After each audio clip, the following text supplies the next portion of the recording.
During his address at the first G20 foreign ministers meeting under South Africa's presidency, Cyril Ramaphosa spelled out some of the world's biggest challenges and how they can only be resolved through unity and not division. Geopolitical tensions and rising intolerance, conflict and war, climate change, pandemics and energy and food insecurity do threaten an already fragile global coexistence.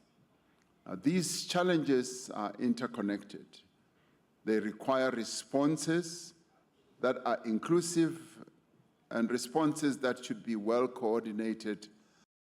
Ramaphosa further said the G20 needs to renew its efforts to advance debt sustainability, with a particular emphasis on African countries, many of which are seeing their development being crippled by having to prioritize loan repayments. We should take action to ensure debt sustainability for low-income countries.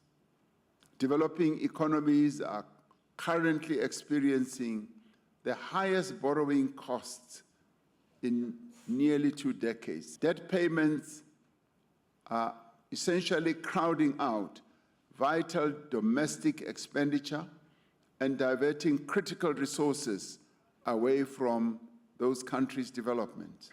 With playing a greater role in global development than ever before, and with the AU now a full member of the G20, Ramaphosa said it was significant that the G20 Leaders Summit later this year will be convened for the first time on African soil. Ramaphosa said his priorities for South Africa's presidency wouldn't be just on debt sustainability, but also on other issues that African governments are concerned about, such as climate change and getting a fair deal for Africa's natural resources. Ministers and other high-level delegates are set to spend 2 days discussing a range of issues affecting the globe. South Africa said it was satisfied with the turnout, despite the American Secretary of State's decision not to attend over ongoing tensions with the host. So we have a really good turnout in terms of participation, and some of our key BRICS partners, for example, India is at ministerial level, Brazil as well. So, I think, from a G20 level participation, we are quite satisfied with that. On another issue, China and Russia had a separate short bilateral earlier in the day.